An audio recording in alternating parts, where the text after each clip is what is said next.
हिंदू धर्म के 4 धामों में से एक द्वारका धाम को भगवान श्री कृष्ण की नगरी कहते हैं। द्वारका धाम गुजरात के काठियावाड़ क्षेत्र में अरब सागर के समीप स्थित है। श्री कृष्ण की द्वारका नगरी के जल विलीन होने की कई पौराणिक कथाएं प्रचलित हैं। चलिए जानते हैं भगवान श्री कृष्ण की द्वारका नगरी के डूबने के पीछे क्या वजह थी। श्री कृष्ण की द्वारका नगरी के डूबने की मुख्य 2 वजह मानी जाती है। पौराणिक कथा के अनुसार जरासंध द्वारा प्रजा पर होने वाले अत्याचारों को रोकने के लिए भगवान श्री कृष्ण मथुरा को छोड़कर चले गए थे। श्री कृष्ण ने समुद्र किनारे अपनी एक दिव्य नगरी बसाई। इस नगरी का नाम द्वारका रखा।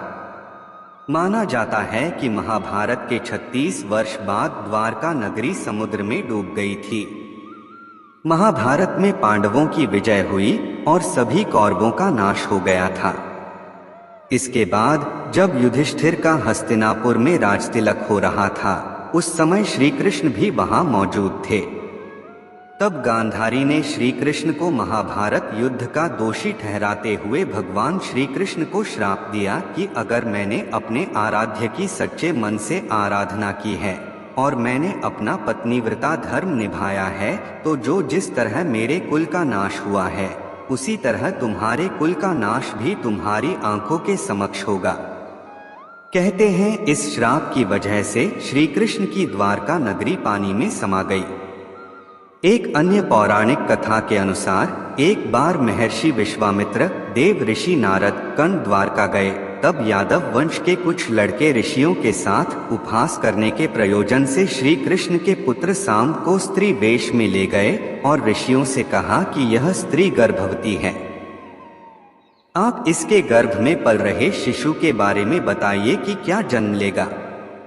ऋषियों ने अपना अपमान होता देख श्राप दिया कि इसके गर्भ से मुसल उत्पन्न होगा और उस मुसल से समस्त यदुवंशी कुल का विनाश होगा। उसके पश्चात सभी यदुवंशी आपस में लड़-लड़कर मरने लगे थे। सभी यदुवंशियों की मृत्यु के बाद बलराम ने भी अपना शरीर त्याग दिया था।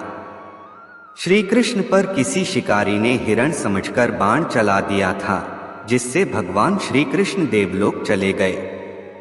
उधर जब पांडवों को द्वारका में हुई अनहोनी का पता चला तो अर्जुन तुरंत द्वारका गए और श्री कृष्ण के बचे हुए परिजनों को अपने साथ इंद्रप्रस्थ लेकर चले गए। इसके बाद देखते ही देखते पूरी द्वारका नगरी रहस्यमय तरीके से समुद्र में समा गई। पूरा वीडियो देखने के लिए दिल की गहराई से शुक्रिया, धन्यवाद।